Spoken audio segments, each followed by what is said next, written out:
Introducing a new podcast. Karen Hunter is awesome. If you like me on SiriusXM Urban View Channel 126, you're gonna love me. And Karen Hunter is awesome. Hey, this is Karen Hunter, host of the Karen Hunter Show on SiriusXM's Urban View. Karen Hunter is awesome is an actual podcast to bring heat and energy and knowledge and power. A 1-2 punch that I don't think you get anyplace else. Tell the truth. So check out the podcast wherever you get your podcast. You will not be disappointed. Karen Hunter is awesome. A new podcast from Karen Hunter. We are on the brink of a government shutdown. To all of the government workers out there, gird your loins. This is going to be really interesting, and we're hours away from it. It looks like it's going to happen. And they had a deal on the table. And then this horrible South African apartheid Clyde, President Elon Musk, went to Twitter and went on a rampage on Twitter. He used the social media platform to trash the deal that was this close to passing and railed against it. He had a 20-hour campaign that led to T-Rump saying, I don't want it. So who's the president? Did we elect Elon Musk? Did y'all elect Elon Musk? The people who voted for Trump? Is this your king? Oh my God. So now TSA, we got everything from TSA, things we don't even think about as government in jeopardy right now. Y'all want to travel? Well, the TSA agents are like, I got time. So I'm going to take my time and get paid. It's wild. And I also want to shout out Nancy Pelosi, because, we need to be able to have the capacity to both criticize and praise this woman when she was in Congress. And this is the reason why people like her need to have a better succession plan so that there can be somebody to take that baton, man, because you're 80-something years old. You're not living forever. Well, unless you know something we don't know. I know Walt Disney's head is still in a frozen cryo bin somewhere, and we ain't been able to figure to have him come back. But I'm going to need you to put your institutional knowledge to work and give it to somebody. But back in 2019, when the government shut down again under T-Rump, she corralled folk when nobody was looking to push through legislation to make sure that folk that were furloughed, folk that couldn't work because of the shutdown, got all of their money back when the government opened back up. She did that. She pushed that through. Matter of fact, let's play a little clip from 2019. Speaker Pelosi is set to sign it.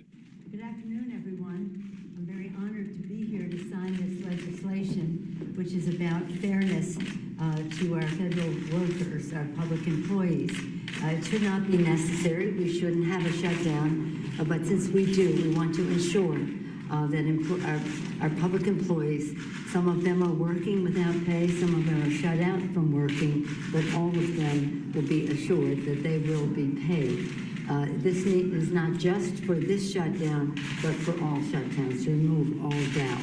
We hope it will be incentives. There's some in the financial services sector, probably some in the credit union sector who have provided interest-free loans so that people can pay their bills in real time, even if they don't get paid in real time. Another reason to not live paycheck to paycheck, because you don't know what's going to happen. Not that I'm, shaming anybody, but, these are the times we must get ready and be ready so that we don't have to get ready. But this is the time to be ready, before something happens. Looks like they're trying to fight Johnson. Well, this is what got Kevin McCarthy kicked out. He fighting to try to make sure that this doesn't happen because, it's going to impact a whole lot of people. And folk are going to have to show up, like the TSA members, not getting paid. They're still going to have to show up. And some of them collectively are like, I'm feeling a little stuffy. I got a cold. We sick, boss. Different way. Roderick Morrow, thoughts and prayers. This is the problem with letting Republicans be in charge. They're a party of opposition and have been since Obama was elected. They're not a party that wants to govern. And stubbornly, some people in this country either were okay with them taking power or they wanted this type of chaos in charge. And when you give somebody all three branches of government, they're supposed to be able to get what they want, right? If you can do the job, like, if anything, I was prepared for us to be on this show every day, every Friday, like, Here goes some old BS they done did, but they can't even function. Their function is dysfunction all the time, constantly. Because the people that really shut this down were Republicans. They have the votes, they have the numbers, and this is before the next Congress really gets sworn in, where they will only have like a 1 vote margin. So like right now, they actually have a bigger majority than they're gonna have, and they can't get this, and they don't want to compromise with Democrats.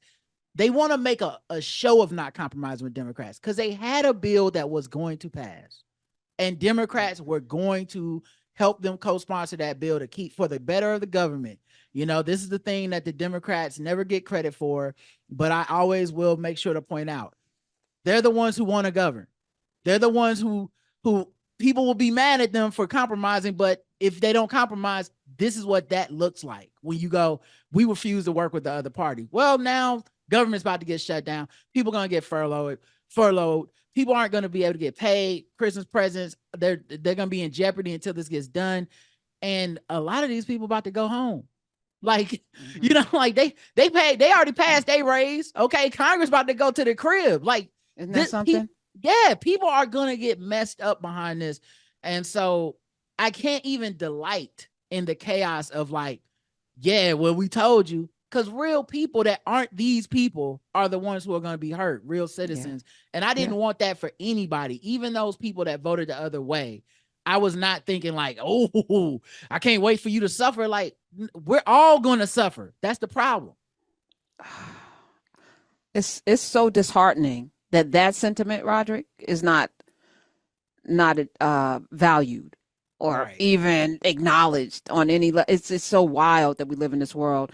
Somebody named Alex Cole, AC News Sitix, SITICS, on Twitter said, maybe it's just me, but Republicans having 2 daddies seems like kind of woke. I thought that was funny. I was like, yeah.